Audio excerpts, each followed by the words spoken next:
And we should have a word of thanks to our sponsors this evening, to Istanbul Deco, to the Australian, to Affinity, of course, and to the Australian Universal Federation, HISMET. Thanks to those groups who've helped put this evening together, and it's my pleasure now to introduce the person who's going to give us a vote of thanks, and many of us have reason to thank him over many favours for many years. He's the director of Peace Islands in New York, Imre Celik. I'm told that he has another reason for fame. There is an Interpol red notice out for him. I'm not sure who would have generated that notice, but perhaps Imre can explain. Imre Celik.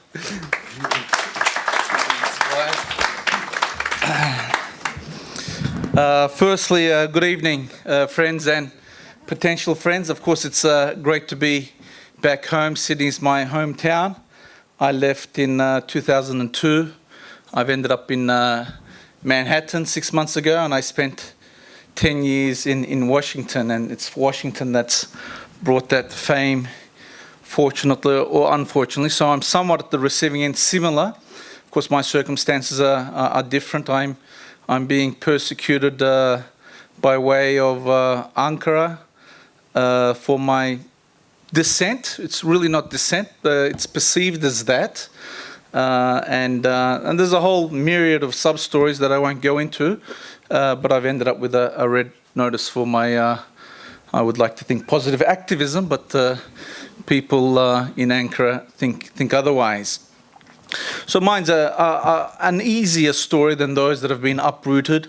I come from a family that lives similar stories. My mother is of Russian Tatar descent. Her father fled Stalin and Lenin, ended up in China. My mother was born in China. She fled China to Turkey and eventually ended up in Australia in '63. My father, being in the military, was disappointed with the hanging of the Prime Minister in the early '60s.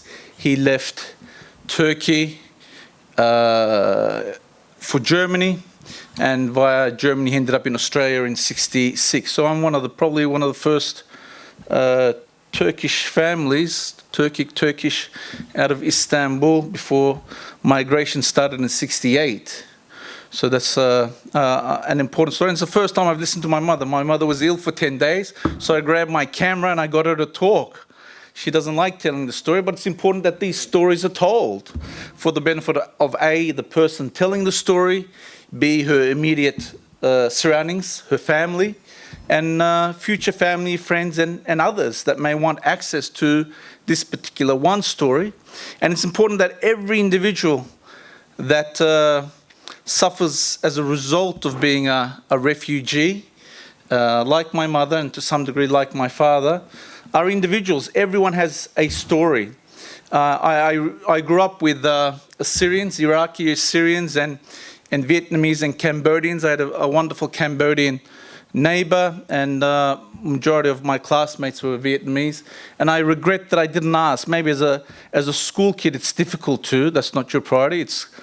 It's study and play. But I look back because they were refugees. Then that phase beyond Iraqis and Vietnamese and Cambodians led to Bosnians, led to Afghanis, and beyond that many others, many waves of refugees and forced immigrants, if you will. So I look at those people now as individuals. They all had stories. Maybe they couldn't share. Maybe I couldn't ask. But we need to know. Those stories need to be told, they need to be captured, and of course they need to be shared. So I want to thank Dr. Alex Morel for playing a part in capturing and telling and sharing those stories. Of course, I want to thank, from a distance, each one of these individuals. They're nameless. Of course, they share the same name for anonymity. He's called all the gentlemen Ümit and all the women Sevinç. They're different Ümits and different Sevinçes, but I want to thank them in their desire and ability to share, because that's difficult, to retell difficult stories. So hopefully my thanks reaches them in spirit. And I want to thank you, of course, for supporting tonight's endeavour, by supporting Affinity and particularly supporting advocates of dignity.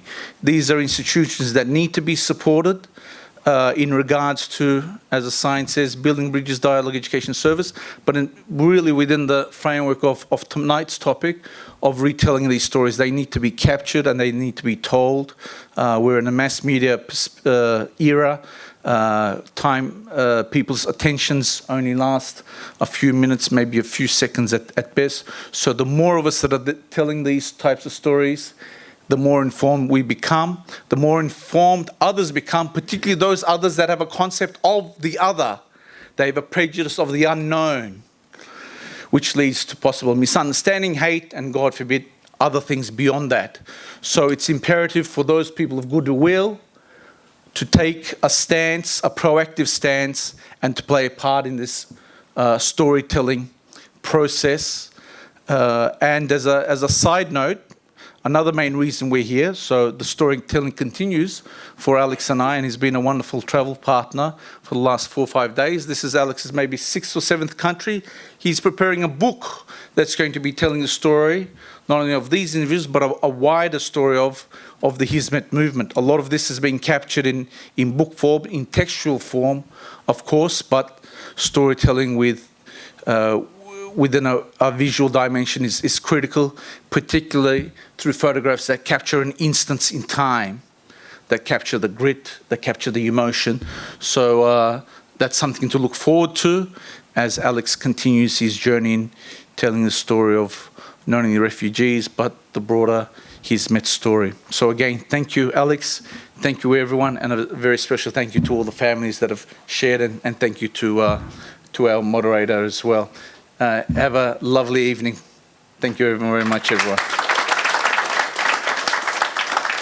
And finally, the thing that many of us have become accustomed to as essential to any event in this room, Mehmet, and some thanks. Thank you, John. Yeah, thank you for all of you for making the time out to come out this evening and being with us. Without your presence, this evening would be fruitless. So thank you once again to all of you. Now it's time for the gift ceremony. So I will like to call upon, firstly, Mr. Alex Morel, and give him a gift as a token of our appreciation.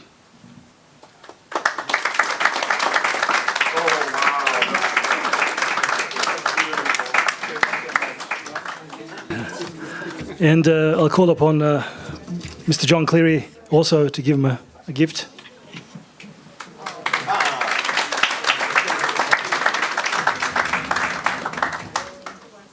And finally, I'd like to give a gift to my good friend, although he doesn't call me that anymore, Mr. Emre Çelik. He's twice the man he used to be, I have to admit, both in weight and knowledge. So.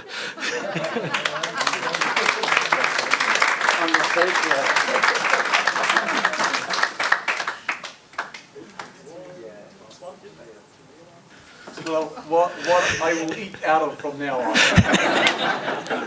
He says that and then he gives me this. We'll fill it up. Exactly. Yeah, I was with Laurie Ferguson last week at Peter Manning's, one of our hosts' birthday party. His 75th, actually. And Laurie Ferguson said, I've got about 30 plates at my house. I've attended so many Affinity and Hizmet-related events. They give me a plate out of each one, and I don't know what to do with all of them. I hope John's not in that category. Thank you all for your chance once again, and I'll close the evening. Thank you. Mingle amongst each other and have some tea and coffee. Thanks.